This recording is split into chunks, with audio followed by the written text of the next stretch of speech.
गरीब की शादी। शशि की सौतेली माँ ने उसकी शादी की तो बड़े घर में, लेकिन पति कोई काम न करता। आप ससुर जी के साथ काम पर क्यों नहीं जाते? हाँ जाऊंगा, लेकिन कल से। आज जरा मैं दोस्तों के साथ घूमने जा रहा हूँ। शशि के 2 बच्चे होते हैं, लेकिन रमेश का हाल वैसा का वैसा ही रहता है। एक दिन, सुनिए ना, बच्चा रो रहा है, इसके दूध के लिए पैसे नहीं है। अरे तो पिताजी से ले लो ना। क्यों? अगर आप में कमाने की क्षमता नहीं थी तो शादी क्यों की? तभी घर आई बड़ी ननद बोल पड़ती है।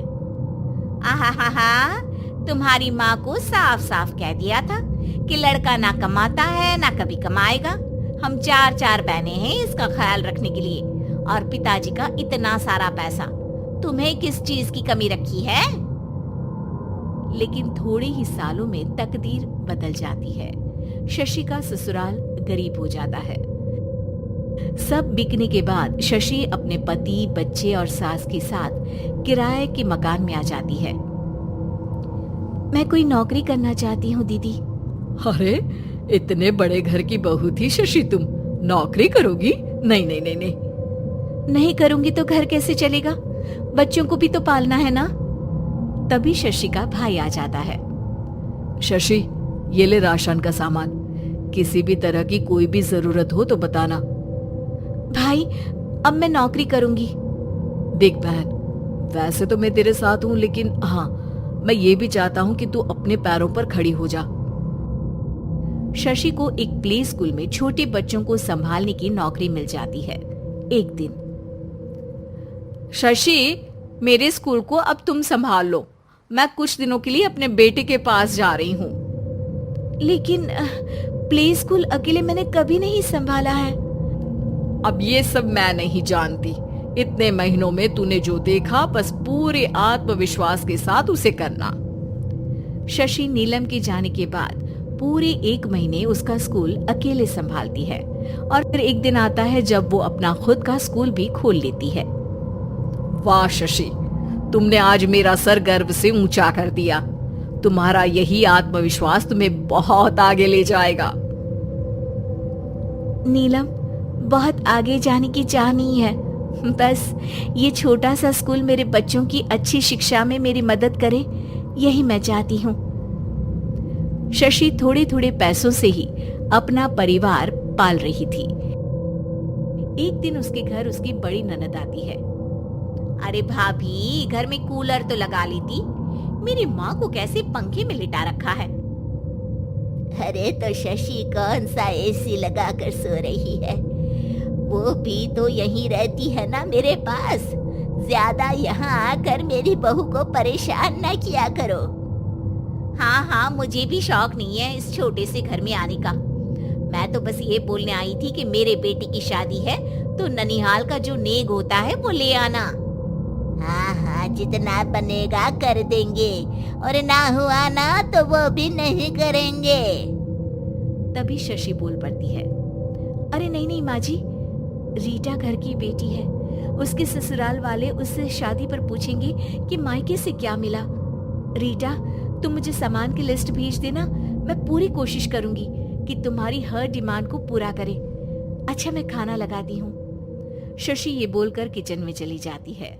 धीरे धीरे कर शशि किसी न किसी तरह अपनी सारी ननदों की डिमांड भी पूरी करती, बच्चों की ख्वाहिशें भी, और उनकी पढ़ाई के लिए पैसे जोड़ती। एक दिन जब शशि का बेटा 12वीं पास करके आता है। माँ, अब तुझे काम करने की जरूरत नहीं है, मैं अब कोई ना कोई नौकरी करके पढ़ाई भी साथ कर लिया करूंगा। शशि को लगता है कि बेटा और आगे पढ़ाई करे, लेकिन वक्त की मार के कारण वो बेटे को काम के लिए हाँ कर देती है। अब बेटा एक बैंक में चपरासी बन जाता है। लड़का देखने में तो बड़ा अच्छा है, अंग्रेजी भी पटर पटर बोलता है, फिर चपरासी क्यों? लड़का सारी बात मैनेजर को बता देता है। अच्छा, तो मैं तुझे एक मौका देता हूँ, तू यहाँ रहकर दूसरे डिपार्टमेंट का भी काम सीख। अगर तू किसी एक का भी काम अच्छे से सीख गया तो मैं तुझे यहाँ टेबल चेयर में बैठने वाली नौकरी दे दूंगा। लेकिन एक दिन शशि की ननद उसे फोन करती है। अरे भाभी, देखो मायका तो मेरा तुम लोगों से ही है। मैंने आपके बेटे और मेरे भतीजे प्रदीप के लिए यहाँ एक नौकरी देखी है, पूरे 5,000 मिलेंगे। वैसे करता ही क्या है, चपरासी ही तो है ना। कोई बात नहीं रीटा, मैं उसे इस शहर के बाहर नहीं भेजना चाहती हूँ। बाकी वो शाम को आएगा तो मैं पूछ लेती हूँ। वहीं प्रदीप मैनेजर की बात से खुश हो जाता है और मैनेजर के काम पर ही नजर रखने लगता है। वो उनकी तरह के पेपर पढ़ता, काम करता और आने वाले लोगों की बातें सुनता। एक दिन बैंक में ऑडिट वाले आते हैं। ये गलत है, पूरी बैलेंस शीट नहीं मिल रही है, कहीं ना कहीं गड़बड़ है। ए मैनेजर, क्या करते हो? बैंक के पैसों का हिसाब सही नहीं है। मैनेजर के पसीने छूट जाते हैं। तभी प्रदीप वहां जाता है। अब क्या मैं ये बैलेंस शीट देख सकता हूँ? अरे बेटा, मजाक नहीं, जाओ पानी लेकर आओ एक गिलास। प्रदीप मैनेजर को पानी लाकर देता है और फिर ऑडिटर से कहता है, देखिए सर, मैं आपको बता सकता हूँ कि कैसे बैलेंस शीट को आप लोग गलत तरीके से जोड़ रहे हैं। ऐसा बोलकर प्रदीप एक एक कर सारे डाउट क्लियर कर देता है। अरे हाँ, ये तो पॉइंट हमने देखे ही नहीं थे। गुड, कौन है ये बच्चा? तभी मैनेजर बोल पड़ता है, अब हमारे यहाँ अकाउंट में नया आया है। ऑडिटर के जाने के बाद, वाह प्रदीप, आज तो तुमने मेरी नौकरी बचा ली। और आपने भी तो मेरी नई नौकरी लगा दी, अकाउंटेंट की। बस फिर क्या था, प्रदीप ने एक बार जो सफलता की सीढ़ी चढ़ी, बस चढ़ता ही चला जाता है।